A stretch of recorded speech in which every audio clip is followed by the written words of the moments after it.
Hello everyone, this presentation will be on a common disease known as peripheral vascular disease. Peripheral vascular disease, also known as PVD, is a common blood circulation disorder in which narrowed arteries reduce blood flow to your limbs. When you develop PVD, your extremities, usually your legs, don't receive enough blood flow to keep up with the demand that's put on them. PVD is a sign of fatty deposits and calcium building up in the walls of the arteries, also known as atherosclerosis. This disease is caused by spasms, narrowing, and blockage in a blood vessel. Lastly, it is most common in people over 60 years of age. There are two main types of PVD. The first type is functional PVD, in which there is no physical deficit or damage to the blood vessel structure. In this type of PVD, vessels spasm as a response to stimuli such as brain signals and temperature change. In this case, blood vessels narrow, causing blood flow to decrease. An example of this type is Raynaud's disease. The second and most common type is organic PVD, in which there is a change in the blood vessel structure due to atherosclerosis, where there is a buildup of plaque and inflammation.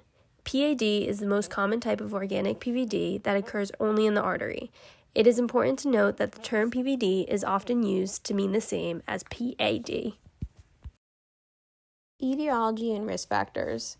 There are several factors that can increase your risk of developing PVD, including atherosclerosis, smoking, diabetes, obesity, high blood pressure, high cholesterol, increasing age, a family history of PVD, heart disease, or stroke. People who smoke or have diabetes have the greatest risk of developing peripheral vascular disease due to reduced blood flow. As stated in the previous slide, individuals who have diabetes are at a higher risk of experiencing complications associated with PVD due to the impaired blood flow involved. Therefore, it is often a common comorbidity for PVD. Other common comorbidities include coronary artery disease, hypertension, depression, anxiety, obesity, COPD, and other respiratory diseases. It is important to consider these conditions as it can interfere with the capacity for individuals to work and may affect overall daily function as well. Many individuals with PVD have mild or no symptoms, yet some may experience a variety of symptoms that are important to be aware of. One of the symptoms includes claudication. Claudication is when pain is caused due to too little blood flow to muscles during exercise. The severity of claudication can vary from mild to debilitating pain and may be presented through muscle pain in the legs or cramping in the legs and arm. This is usually triggered by activities such as walking or climbing stairs, but disappears a few minutes after resting. The location in which these symptoms occur is dependent on the location of the clogged or narrowed artery. Other signs and symptoms include numbness or weakness in the legs, coldness in lower leg or foot compared with the other side, sores on toes, feet, or legs, change in the color of the legs, hair loss or slower hair growth on the feet and legs, slower growth of toenails, shiny skin on legs, no pulse or weak pulse in the legs or feet, and erectile dysfunction in men. The use of cryotherapy for edema should be avoided with clients who have PVD or any circulatory compromised areas. Considering that individuals are more likely to develop sores on toes, feet, or legs, it is important to train the client on preventative foot care, which includes daily foot inspection for injuries and lesions. It has also been found that individuals with PVD are at a greater risk to develop pressure sores. Therefore, the OT should be cautious of this potential concern by helping clients maintain skin integrity and watching for signs of skin pressure or breakdown. It is also important to respect pain, as blood clots may occur as a result of PVD as well as claudication. Exercise can potentially trigger a blood clot to move from the arterial wall towards the heart. While it may be beneficial to exercise, pain levels should be addressed. Given that individuals with PVD can develop a variety of complications, it is important for our diverse team of professionals to monitor and treat the symptoms that may arise. Professionals associated with peripheral vascular disease include cardiologists, vascular surgeons, radiologists, podiatrists, nurses, pharmacists, dietitians or nutritionists, psychotherapists or psychologists, occupational therapists, and physical therapists as well. Individuals with PVD are usually treated in a variety of settings, including hospitals, rehabilitation centers, and in-home care. Primary care includes visiting their general physician for non-invasive tests and general checkups. Secondary care includes cardiologists and radiologists, while tertiary care includes vascular surgeons if surgery is required. The following video includes a vascular surgeon explaining what PVD is. Preventing chronic diseases means staying in tune with your body. A lot of the things that you can do for prevention are the things that are considered heart smart. Keeping diabetes under control, keeping blood pressure under control, making sure your cholesterol is good. Having regular checkups can also help your doctor find any new problems. A simple exam where we check a person's pulses can identify whether or not they've got significant hardening of the arteries. Peripheral vascular disease can be caused by diabetes or smoking.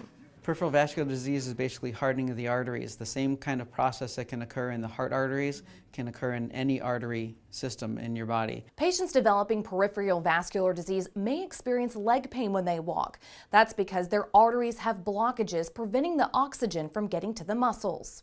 The concern with peripheral artery disease is it's a progressive disease. Once that plaque starts and the stenosis starts blocking the vessel, it can progress to the point where it can actually completely block off that vessel. This can be threatening to the arms, legs, and feet. If left untreated, patients may have to have amputations.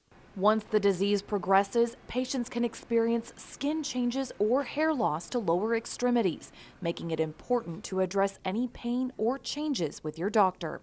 For Lee Health, I'm Lindsay Fry.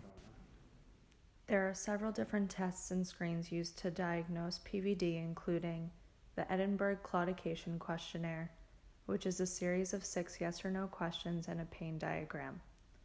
One of the most widely used tests for claudication, or leg pain associated with PVD, is the Ankle Brachial Index, or ABI. The ABI compares blood pressure between ankle and brachial readings. Those without PVD typically show higher blood pressure in the legs. Sometimes following an ABI, a physician will utilize a treadmill exercise test. Another screen is an angiogram, a type of X-ray that uses an injected contrast dye to highlight arterial blockages and narrow areas. Angiograms are high risk for those with diabetes and renal disease. With that considered, ultrasonography and MRIs are preferred due to the less invasive nature. Medications can help prevent the development and progression of PVD. Pledol works by preventing platelets from clumping together and by dilating or expanding the blood vessels to encourage blood flow. Antiplatelet agents prevent platelets from clumping together with blood cells. A well-known antiplatelet agent is aspirin. Antiplatelet agents may also be given to prevent heart attack and stroke. Trentol is believed to improve blood flow by making red blood cells more flexible and by making the platelets less sticky, but recent studies have questioned its effectiveness. Angioplasty is a procedure in which a catheter is inserted into the blood vessel to create a larger opening for increased blood flow. Types of angioplasty procedures include balloon angioplasty, where a balloon is inflated inside the blocked artery to open the blocked area.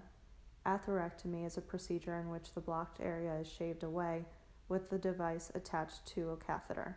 Laser angioplasty is when a laser is used to vaporize blockages in the artery, and a stent is a tiny coil expanded inside and then left inside the blocked artery to open the blocked area.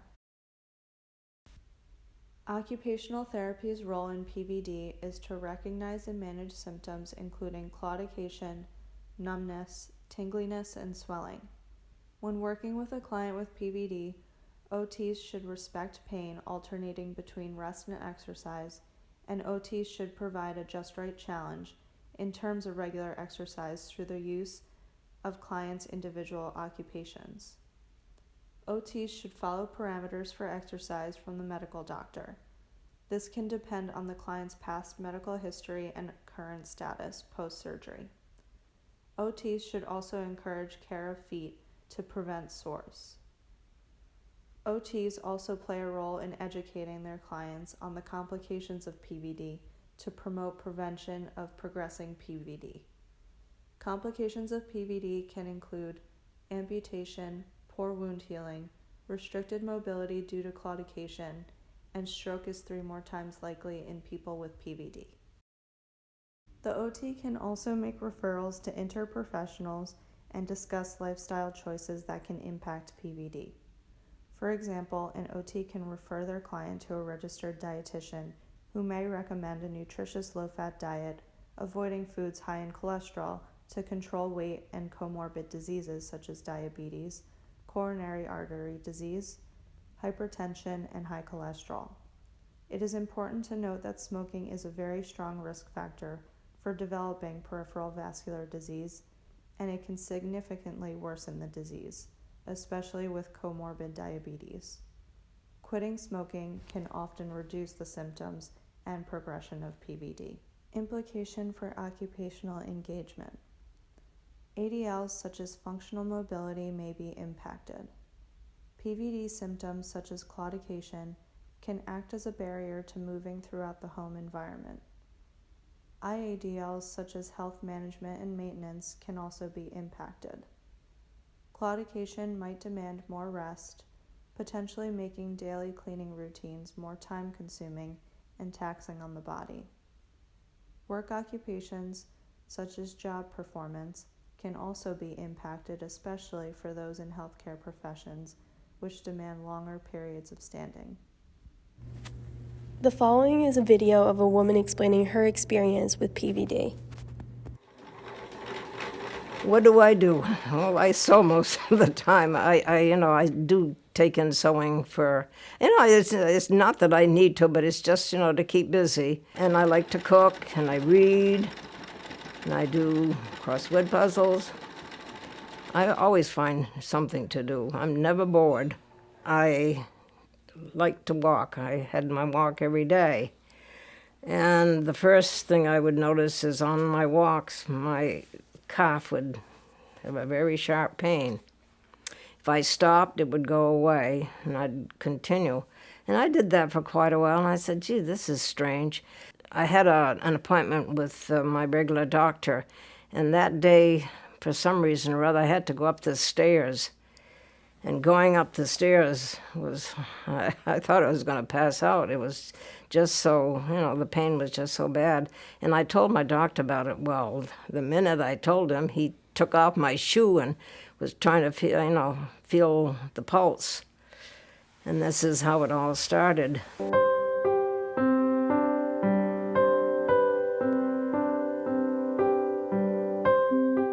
I couldn't walk any distance without the pain, but, I just thought it was, I wasn't, that concerned about it until, I had the first surgery, and then I knew that it was, something more than just a cramp.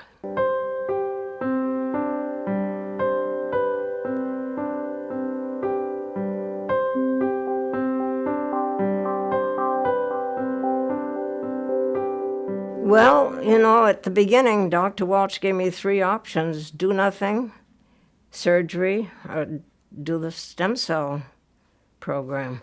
And it just sounded like something that, oh my goodness, it just sounds so far-fetched. I says, it sounded too complicated. And I just, got it out of my mind completely. And then, you kept hearing more, and I kept hearing more, and I kept reading more about it.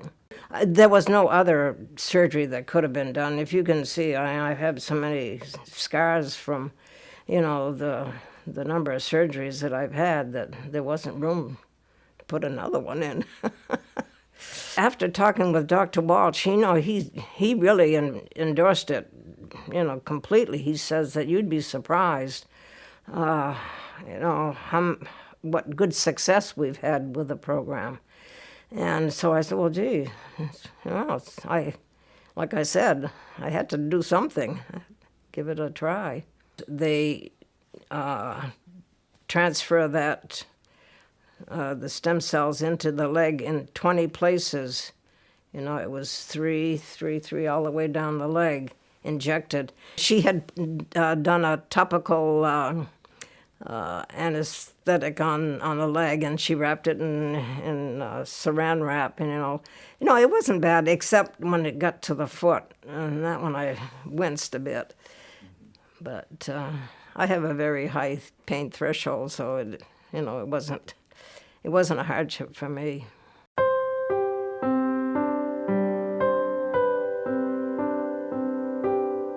Had I chosen not to do anything, I would have lost my foot. Around the house I can do anything I want, but it's a long distance, and if it's a rapid walk, that's when I get in trouble. But as long as I can take care of myself, do my shopping, I am very grateful for what I have. I would recommend the clinical trial to anyone. It certainly has worked miracles for me. If I could participate in this to help someone else, I was very glad to do it. Thank you for watching our video. If you have any questions, please feel free to leave them in the discussion board.